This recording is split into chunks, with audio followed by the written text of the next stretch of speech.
In an African town called Kambalo, life was simple and full of tradition. The streets were always alive with the sounds of children playing, merchants calling out their prices, and neighbors greeting each other with warm smiles. But behind the walls of one particular home, there was no warmth, only endless fights and bitter silence. Kwame and Thandeka had once been the perfect couple. Their love was strong, their laughter filled the house, and their children, Banele and Isimanga, grew up in what seemed like a happy family. But over the years things changed. Small disagreements turned into loud arguments, and love was replaced by resentment. Their marriage, once built on trust and companionship, had now become a battlefield. Every day, Banele and Isimanga were forced to listen to their parents' angry voices echoing through the house. No matter how much they covered their ears, the yelling and accusations always reached them. Their home, which should have been a place of comfort, felt like a prison. Kwame, a once respected businessman, had become controlling and impatient. He no longer looked at Thandeka with love, only frustration. Thandeka, once a caring mother, had grown tired of the endless fights. She was no longer the same woman who used to tuck her children in at night with bedtime stories and warm hugs. Now she spent most of her time arguing, blaming, and crying behind closed doors. Banel, the older of the two siblings, tried his best to protect Isimanga from the chaos. He would distract him with stories or take him outside to play, but nothing could truly shield them from the pain inside their home. Isimanga, too young to understand, often wondered if their parents had ever loved each other at all. As time passed, the tension grew heavier. The family barely ate together anymore. Conversations were short and cold. The house, once filled with love, felt like a place of strangers. Banele and Isimanga knew something was about to change. They could feel it in the air. What they didn't know was that their lives were about to be torn apart forever. The fights never stopped. Each day, the shouting grew louder, the anger more intense. Banele and Isimanga sat in their room, holding on to each other as their parents screamed in the next room. They had learned to recognize the signs. When voices rose, when glass shattered, when doors slammed. It was only a matter of time before something broke beyond repair. One night, the argument was worse than usual. Thandeka's voice cracked with frustration, and Kwame's words were sharp as knives. "I can't do this anymore, Kwame," she screamed, her face streaked with tears. "You've ruined this family." Kwame laughed bitterly, shaking his head. "I ruined this family. No, Thandeka, you did. You've never been grateful for anything I've done." Banel clutched his little brother's hand, whispering softly, "It's going to be okay." But even he didn't believe it anymore. The house had become a battleground, and they were trapped in the middle. Then, the words that changed everything. "I'm leaving," Thandeka said suddenly. "I won't stay here another minute." Silence filled the room. Even Kwame, who always had something cruel to say, stood frozen. Banele's heart pounded.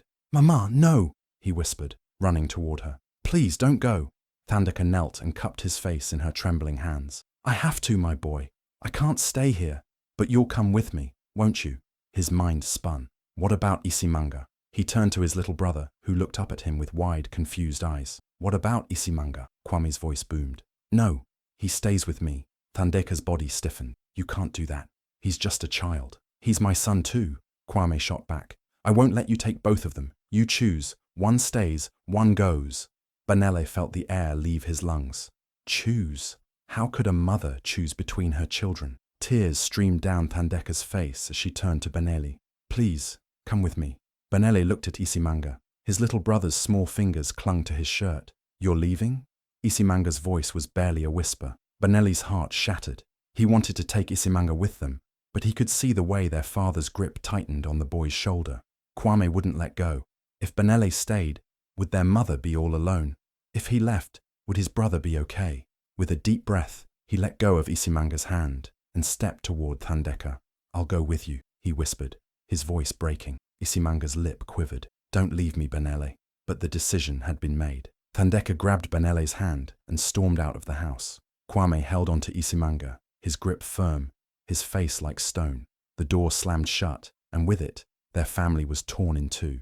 Days turned into weeks, weeks into months. Banele and Isimanga were no longer brothers, only distant memories in each other's minds. Thandeka filled Banele's ears with whispers of how Kwame had never cared for them. "He was selfish," she told him. "He never loved you." Kwame, on the other hand, raised Isimanga with bitter words. "Your mother abandoned us," he said coldly.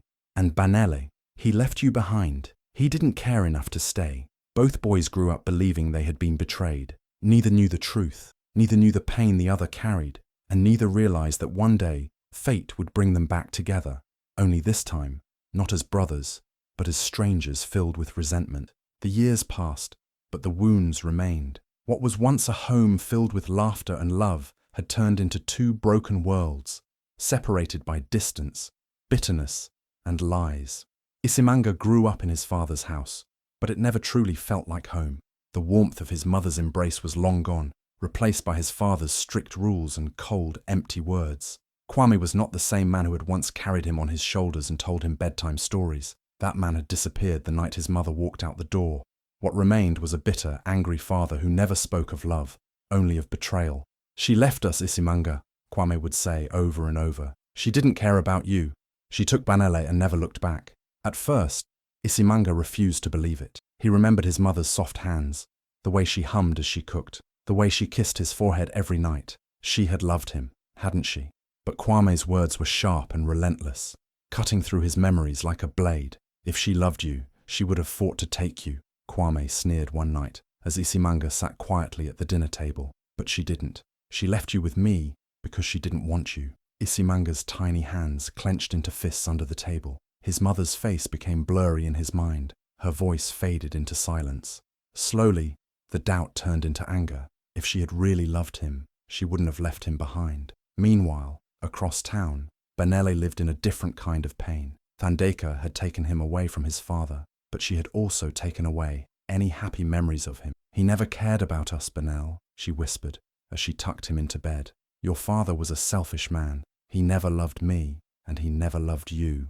Banel's young heart twisted with confusion. He had memories of his father smiling, holding him high above his head, calling him his brave little warrior. But his mother's words were poison, seeping into his thoughts until they became his reality. "And Isimanga?"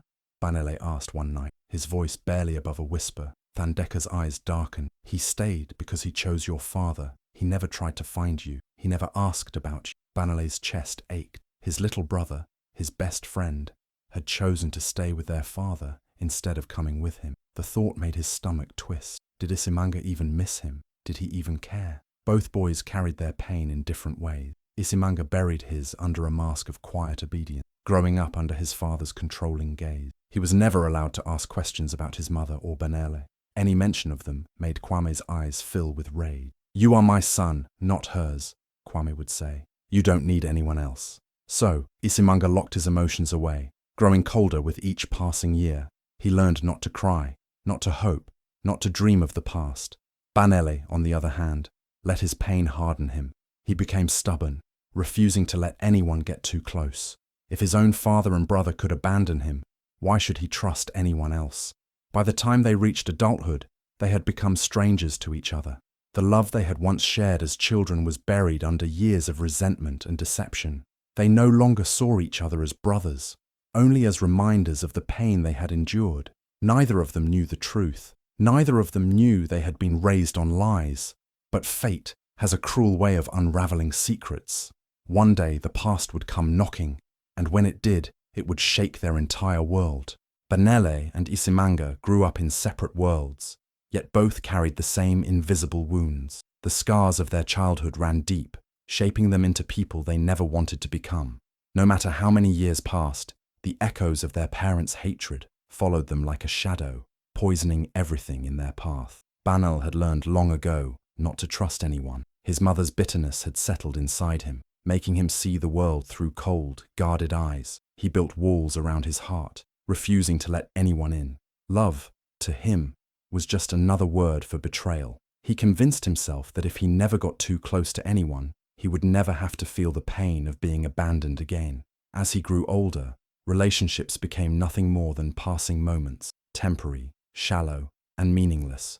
Whenever someone tried to love him, he pushed them away before they had the chance to leave on their own. "People always leave," he told himself. "It's better this way." His career became his only escape. He worked harder than anyone else, determined to prove that he didn't need anyone. But no matter how much success he achieved, there was always an emptiness inside him. that nothing could fill. On the other side of town, Isimanga carried his own burdens. He had spent his life trying to be the perfect son, believing that if he followed every rule, if he worked hard enough, he would finally be worthy of love. But no matter what he did, his father's approval never came. Kwame had drilled into his mind that emotions were a weakness, so Isimanga learned to suppress them. He became distant, cold, and unreachable, even to himself. He avoided relationships, not because he didn't want love, but because he didn't know how to accept it. Every time someone showed him kindness, he felt like a fraud, like he was undeserving. His heart had been trained to believe that love was conditional, something that could be taken away at any moment. He told himself he was fine, that he didn't need anyone. But deep down, the loneliness ate away at him. Though they lived separate lives, the brothers were mirror images of each other, two lost souls walking different paths, but carrying the same brokenness. Even their parents, though distant, still held a grip on their lives. Thandeka had never moved on from her anger. She never stopped reminding Benele of the father who never loved him, and the brother who never cared. Kwame, on the other hand, continued to control Isimanga, keeping him in an emotional prison, making sure he never questioned the version of the past he had been given. Neither of them knew that they had been raised on lies. Neither of them knew that they had been turned against each other, used as weapons in a battle that was never theirs to fight. The years continued to pass, but the pain never faded. Banel and Isimanga learned to live with it, to carry it like an old wound that never truly healed. But fate has a way of bringing the past back to life, and when the truth finally came out, it would change everything. The sun hung low in the sky, casting a golden glow over the small village of Kambalo. The air was heavy with grief as people gathered to pay their final respects to Mandla, the wise and respected elder of the family. The funeral was grand, filled with the sound of sorrowful hymns and the murmur of mourners sharing memories of the man who had held the family together. Among the crowd, two figures stood apart, their presence commanding attention, even though they tried to blend into the sea of black-clad mourners. Banele and Isimanga had not seen each other in over a decade. The moment their eyes met across the gathering, time seemed to stop. There was no warm embrace, no relieved smiles, only a thick, unbearable tension. Isimanga clenched his fists at his sides, his jaw tightening. His father's words echoed in his mind. "Your mother took your brother, and never looked back. She never loved us." He had spent his whole life believing that Benele had abandoned him, had chosen to leave, and never cared to come back. Benele, on the other hand, felt his heart pound in his chest. His mother's bitter voice whispered in his head, "Your father never wanted you. Your brother never missed you. They erased you from their lives." And so, instead of a reunion filled with tears and apologies, their meeting exploded into anger and blame. "So, you finally show up," Isimanga muttered, his voice laced with resentment. Banele let out a bitter laugh. "I should be saying that to you. You had our father, our home. You had everything while I was dragged away with nothing." Isimanga stepped closer, his eyes burning with years of unspoken pain. "You think I had everything? You think I had a happy life while you suffered? You have no idea what it was like living with him, being told every day that our mother never loved us." Banel shook his head, disbelief and rage twisting inside him. "And you have no idea what it was like hearing every day that you never cared enough to find me, that you and father were happy without me." Their voices rose, causing people to turn and whisper, but neither of them cared. Years of separation, of lies and misunderstandings, had built a wall between them, and now, in the midst of their grandfather's funeral, that wall was crumbling. "I spent years thinking of you," Isimanga said, his voice breaking slightly. "Hating you, missing you, not knowing what to believe." Benele's eyes glistened with unshed tears. "I did too. I waited for you. I prayed you would come for me, but you never did." The weight of their words hung between them like a storm cloud. The truth was painful, unbearable even, but it was finally out in the open. For the first time, they both saw the same thing, the pain in each other's eyes, the loss, the anger, the confusion. They weren't enemies. They were just two broken pieces of the same shattered family. Neither spoke for a long moment. The funeral continued around them, the priest's voice rising in prayer, the wails of mourning filling the air. Finally, Isimanga sighed, his shoulders dropping. "Maybe we were both lied to." Benele swallowed hard. "Maybe we were both victims." It was not a full reconciliation. The wounds were too deep, the scars too fresh. But in that moment, standing at their grandfather's grave, something changed. For the first time in years, the brothers saw each other not as strangers, but but as the family they had once been. The night was quiet, but inside the old family home in Kambalo, a storm was brewing. The air felt heavy with tension as Banele and Isimanga sat across from each other for the first time in years. The funeral had ended, but the wounds between them remained fresh. The house, once filled with laughter when they were children, now felt like a battlefield of memories, pain, and betrayal. Banel's hands trembled slightly as he gripped the edge of the wooden table. His mind was spinning, replaying the painful words exchanged at their grandfather's funeral. Isimanga sat rigid, his eyes filled with both anger and confusion. For so long, he had believed one truth, only to find himself standing in front of a brother who had lived an entirely different reality. Finally, Banele spoke, his voice hoarse. "Why didn't you ever come for me?" His words carried the weight of years of loneliness. Isimanga's jaw clenched. "Why would I? You and Mother left us. She never looked back. Father told me she didn't love us, that she chose to leave us behind." Banel's breath caught in his throat. His mother had told him the same thing, but about their father. "She told me the opposite," Banel whispered, his voice shaking. "She said Father never wanted me, that you didn't care, that you never even asked about me." The room went silent. The realization hit them like a cold wave, sending shivers down their spines. They had been played, manipulated like pieces on a chessboard in a battle between their parents. Isimanga's hands curled into fists. "Are you saying that all these years, all the hate, was built on lies?" Banele nodded, his eyes glistening. "It looks like we were nothing but weapons in their war." A bitter laugh escaped Isimanga's lips. "So, while we were hating each other, blaming each other, they sat comfortably with their lies." His voice was thick with frustration, his mind racing through years of childhood memories, now tainted with doubt. Banele swallowed hard. "I spent my whole life feeling abandoned by you, wondering why my own brother never looked for me." Isimanga exhaled sharply, shaking his head. "And I spent mine thinking you were happy without me, that you and Mother had moved on." Their father's words, their mother's voice, every story they had ever been told, it all crumbled under the weight of the truth. They had been children. They had trusted the very people who were supposed to protect them. Instead, they had been used as weapons, turned against each other by the two people who were meant to love them the most. Banele wiped his face with the back of his hand, trying to steady himself. "How do we even process this?" Isimanga's shoulders dropped. "I don't know." A deep silence filled the room. The pain was unbearable, the betrayal too deep.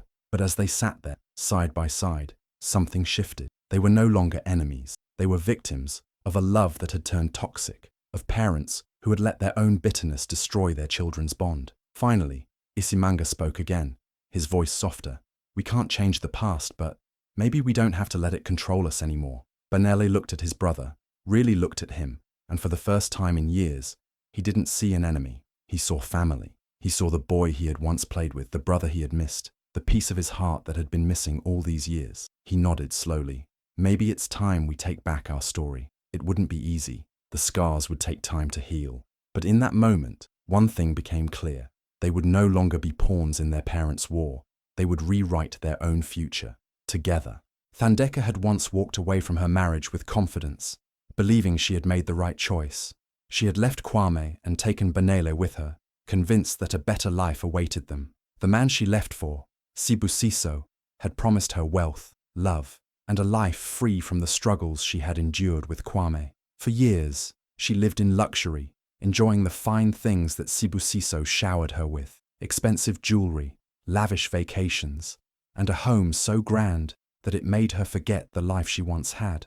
But life has a way of balancing itself. One evening, as she prepared a special dinner, expecting Sibusiso to return home, she received a message that shattered her world. He had left, disappeared, gone without a trace. The bank accounts that had once overflowed with money were suddenly empty. The house she had once called home, it wasn't even in her name. Everything she had built her new life on was a lie. She sat on the cold marble floor, staring at the eviction notice in her trembling hands. How had everything fallen apart so fast? With no money and no place to go, Thandeka found herself back in the streets of Kambalo, the same town she had once turned her back on. The people who used to admire her now whispered behind her back. Those who once envied her now pitied her. Meanwhile, in another part of town, Kwame's life had also taken a tragic turn.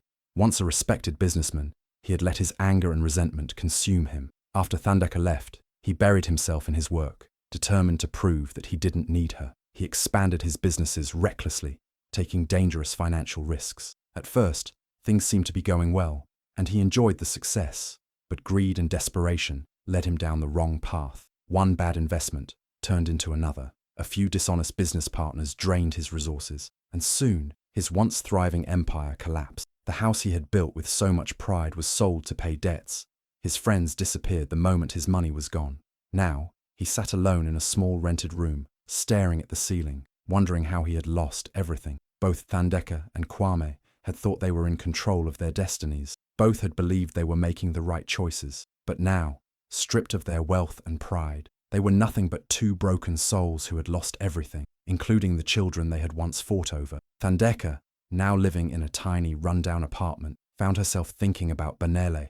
She had spent years filling her daughter's heart with bitterness against Kwame and Isimanga, but now, as she sat in silence, she realized she had only been poisoning her own heart. Regret weighed heavily on her shoulders. Kwame, too, sat alone, thinking about the son he had abandoned emotionally. He had let his pride and hatred for Thandeka push Isimanga away. And for what? In the end, he had nothing to show for it. The two of them had spent their lives trying to hurt each other. But in the end, life had punished them in ways they never expected. They had lost everything. But more than the money, the status, and the homes, they had lost the love and trust of their own children. And now, they had to live with that pain, knowing that karma had finally caught up to them. Benella sat in her small apartment, staring at the old photo in her hands. It was a picture of her and Isimanga as children, back when they were inseparable. She could still remember the way they used to laugh, the way they promised to always stand by each other. But that was before their parents' war tore them apart. She had spent years believing that Isimanga and her father had abandoned her, just as he had spent years believing that she and their mother had walked away without looking back. Their parents' bitterness had poisoned them, turning them into strangers. But after their painful reunion at their grandfather's funeral, something inside Benel had changed. She was tired of the anger, tired of the pain, tired of carrying a past that was never hers to begin with. On the other side of the city, Isimanga sat alone in his car, gripping the steering wheel tightly. His mind was a storm of emotions. He had spent his whole life believing one story, only to learn that it had been a lie. His mother hadn't left him out of cruelty, and his sister hadn't forgotten him. They had both been manipulated, just as he had been. For the first time in years, he picked up his phone and dialed Banele's number. His heart pounded as he listened to the ringing tone.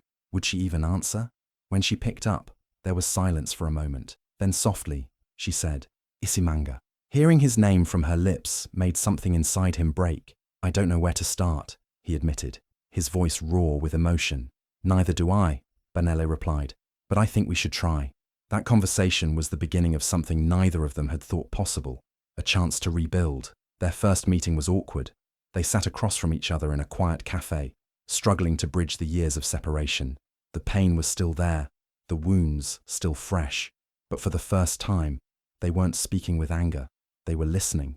Banele told Isimanga about the nights she had cried, wondering why her father and brother never came for her. She spoke of the resentment that had built inside her, the way she had blamed them for everything wrong in her life. Isimanga, in turn, shared his own struggles. He spoke of their father's coldness, of the way he had been raised to believe that love was weakness. He confessed that deep down, he had always missed her, always wondered why she never reached out. By the end of the conversation, they were both in tears. The pain was still there, but so was something else: understanding. From that day forward, they made a choice. They would no longer be prisoners of their parents' mistakes.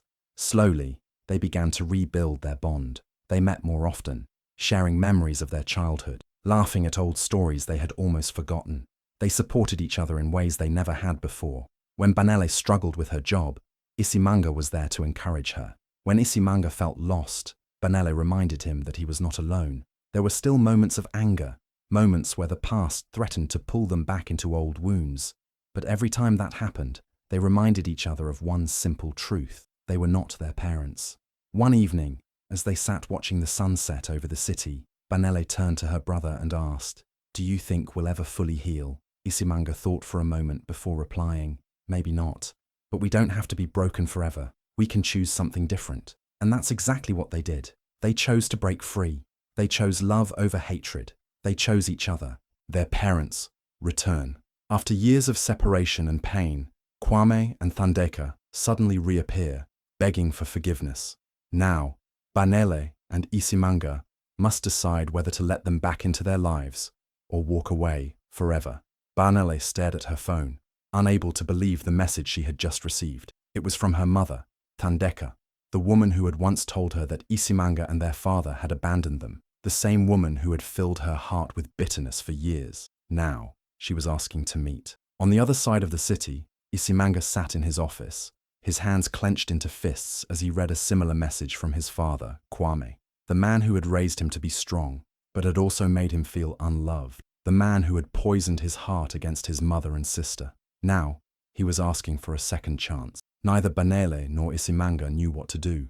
For so long, they had been victims of their parents' war. They had suffered, carried wounds that were never theirs to bear. And now, after everything, their parents wanted forgiveness. The siblings met later that evening, both struggling with the weight of the decision. They sat in silence for a while, watching the cars pass by. Finally, Banele spoke. "I don't know if I can do it," she whispered. "She lied to me for years. She made me hate you, hate Dad.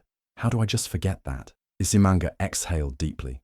"I feel the same way about him," he admitted. "He made me believe that you and Mom never cared. He turned me into someone cold, someone I don't even recognize sometimes." They both fell silent again. The past had shaped them, but now they had the power to decide their future. The next day, Banele and Isimanga agreed to meet their parents, separately. Banele met her mother at a small restaurant. Thandeka looked different. There were lines on her face that hadn't been there before, and the confidence she once carried had disappeared. She reached for Banele's hand, but Banele pulled away. "You wanted to see me," Banele said, her voice steady. Thandeka nodded, tears filling her eyes. "I know I failed you," she said. "I was hurt, and I let that hurt control me. I should have told you the truth. I should have never turned you against your father and brother. I lost myself, Banele, and in the process, I lost you too." Banele's heart clenched. She had waited years for an apology. Now that it was here, why did it feel so empty? "You didn't just lose me," Banele said, her voice cracking. "You destroyed me. You made me believe I wasn't worthy of love, that I had to choose sides in a war I never started." Thandeka sobbed. "I know, and I will never forgive myself for it. But I am begging you, Banele, please let me try to be a mother again." At the same time, in another part of the city, Isimanga sat across from Kwame in a dimly lit cafe. "I don't know what to say," Isimanga admitted. Kwame sighed, rubbing his hands together. "Then let me speak," he said. "I was a fool, son. I let my ego destroy our family. I thought I was protecting you, but all I did was break you." Isimanga clenched his jaw. "Do you even understand what you did to me? You made me think love was a weakness. You turned me into someone just like you." Kwame looked down, ashamed. "I see it now," he whispered. "And it kills me." Isimanga exhaled sharply, shaking his head. He had spent years waiting for his father to acknowledge his pain. Now that he had, it felt both relieving and overwhelming. Later that night, Banele and Isimanga met again. Their hearts were heavy with emotions they didn't know how to process. "So, what do we do?" Banele asked. Isimanga leaned back, staring at the sky. "I don't know," he admitted. "Forgiveness isn't easy, and it's not something we owe them." Banele nodded. "But maybe it's something we owe ourselves." For the first time, they weren't making a decision based on anger or pain. They were choosing for themselves. Would they let their parents back in, or would they walk away forever? That choice was theirs alone to make. Banele stood by the window, watching the city lights flicker in the distance. She felt lighter than she had in years.